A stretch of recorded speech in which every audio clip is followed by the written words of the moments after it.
Assalamualaikum warahmatullahi wabarakatuh. Salam, Om Swastiastu, Namo Buddhaya. salam kebajikan untuk kita semua. Di sini kami dari kelompok 12 ayat 3C akan menjelaskan bagaimana hierarki peraturan perundang-undangan di Indonesia. Sebelumnya kami di sini akan memperkenalkan diri. Nama saya Kaila Yukirona Nareswari. Saya Muhammad Hanif Saiful Islam. Saya Katarina Divinta Ilmadani. Dan saya Athana Syaulia. Selamat menyaksikan.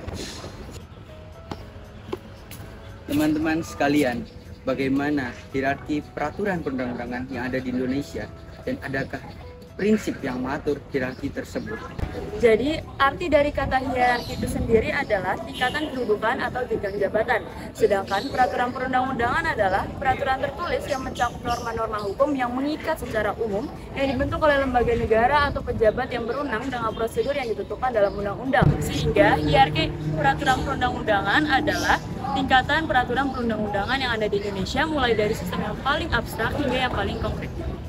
Lantas, apakah fungsi dari hierarki peraturan perundang-undangan? Jadi fungsi dari hierarki peraturan perundang-undangan adalah untuk menyelenggarakan pengaturan lebih luas tentang Undang-Undang Dasar 1945, kemudian untuk mengatur lebih luas tentang dasar-dasar dalam pasal-pasal Undang-Undang Dasar 1945, dan mengatur hubungan antar lembaga negara dan mengatur hubungan antara warga masyarakat atau penduduk. Peraturan perundang-undangan terdiri atas beberapa jenis peraturan. Setiap peraturannya disusun berdasarkan kekuatan hukumnya ke dalam suatu hierarki. Hierarki peraturan perundang-undangan adalah perjenjangan setiap jenis peraturan perundang-undangan yang lebih rendah tidak boleh bertentangan dengan peraturan perundang-undangan yang lebih tinggi. Berikut adalah hierarki peraturan perundang-undangan di Indonesia menurut Undang-Undang Nomor 12 Tahun 2011. Yang pertama yaitu Undang-Undang Dasar Negara Republik Indonesia tahun 1945. Undang-Undang Dasar Negara Republik Indonesia tahun 1945 merupakan konstitusi dan sumber hukum tertinggi yang berlaku di negara Indonesia. Yang kedua adalah ketetapan Majelis Permusyawaratan Rakyat atau biasa disebut TAP MPR. TAP MPR merupakan putusan Majelis Permusyawaratan Rakyat yang berisi hal-hal bersifat penetapan. Yang ketiga adalah peraturan pemerintah pengganti undang-undang atau biasa disebut dengan Perpu. Perpu merupakan peraturan perundang-undangan yang ditetapkan oleh Presiden dalam hal ihwal kegentingan yang memaksa. Sampai pada tahun 2017 terdapat 214 Perpu yang telah dikeluarkan oleh Presiden. Yang keempat adalah peraturan pemerintah atau biasa disingkat dengan PP. Peraturan pemerintah merupakan peraturan yang ditetapkan oleh Presiden dan peraturan pemerintah ditandatangani oleh Presiden. Yang kelima adalah peraturan Presiden atau biasa disebut dengan Perpres. Peraturan Presiden adalah peraturan perundang-undangan yang dibuat oleh Presiden. Materi muatan peraturan Presiden berdasarkan undang-undang yang diperintahkan untuk melaksanakan peraturan pemerintah. Materi muatan peraturan Presiden tersebut merupakan hukum yang terbaru di Indonesia, yakni sejak diberlakukannya Undang-Undang Nomor 10 Tahun 2004. Yang keenam adalah peraturan daerah atau Perda. Peraturan daerah adalah peraturan perundang-undangan yang dibentuk oleh Dewan Perwakilan Rakyat Daerah Provinsi atau DPRD Provinsi dengan persetujuan bersama dengan kepala daerah. Contohnya seperti gubernur, bupati, ataupun wali kota. Yang ketujuh atau yang terakhir ada peraturan daerah kabupaten atau kota. Peraturan daerah kabupaten atau kota adalah peraturan perundang-undangan yang ditetapkan atau dibentuk oleh Dewan Perwakilan Rakyat Kabupaten atau Kota dengan persetujuan bersama bupati atau wali kota. Dalam menetapkan dan menyelenggarakan peraturan perundang-undangan di Indonesia, perlu untuk menerapkan prinsip-prinsip sistem hukum sebagai dasar bagi berlakunya perundang-undangan tersebut.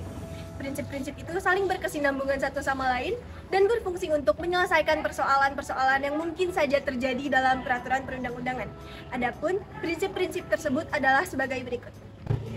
Prinsip yang pertama adalah asas lex superiori derogat legi inferiori. Asas ini merupakan asas yang mengatur bahwa peraturan yang derajatnya lebih rendah tidak boleh bertentangan dengan peraturan yang derajatnya lebih tinggi. Contoh penerapan asas ini yaitu pada tahun 2016, Kementerian Dalam Negeri atau Kemendagri membatalkan sejumlah 3.143 peraturan daerah yang dianggap bermasalah dan bertentangan dengan peraturan-peraturan di atasnya. Karena seperti yang kita ketahui, peraturan daerah atau perda merupakan peraturan yang berkedudukan lebih rendah dalam hierarki perundang-undangan di Indonesia. Prinsip yang kedua adalah lex specialis derogat legi generalis, yang berarti peraturan yang khusus mengesampingkan peraturan yang umum. Contohnya, sebelumnya tindak pidana korupsi dikenakan ketentuan KUHP, namun setelah adanya undang-undang yang mengatur tindak pidana korupsi, maka undang-undang tersebutlah yang diberlakukan. Prinsip yang ketiga adalah prinsip lex posteriori derogat legi priori, yang berarti peraturan yang baru mengesampingkan peraturan yang lama. Contoh penerapannya adalah diberlakukannya Undang-Undang Nomor 11 Tahun 2012 tentang Sistem Peradilan Pidana Anak pada tanggal 30 Juli tahun 2014.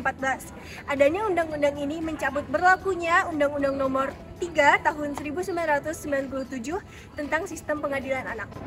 Dan prinsip yang terakhir adalah peraturan yang sedang berlaku hanya bisa dihapus, dicabut, atau diubah dengan peraturan yang derajatnya sama atau derajatnya lebih tinggi. Maka dari itu, di sini tata urutan perundang-undangan sangat berperan penting. Jadi, pemberlakuan hierarki sangatlah penting dalam berjalannya peraturan perundang-undangan yang ada di Indonesia. Pentingnya hierarki sesuai dengan teori jenjang norma hukum. Menurut Hans Kelsen, norma hukum itu berjenjang dan berlapis di dalam hierarki. Artinya, sebuah norma yang lebih rendah akan berlaku pada norma yang lebih tinggi, hingga pada suatu norma yang tidak dapat ditelusuri dan memiliki hipotesis, yaitu norma dasar. Setiap peraturan perundang-undangan memiliki kedudukan yang jelas, yaitu kemudahan dalam pengujian keabsahannya.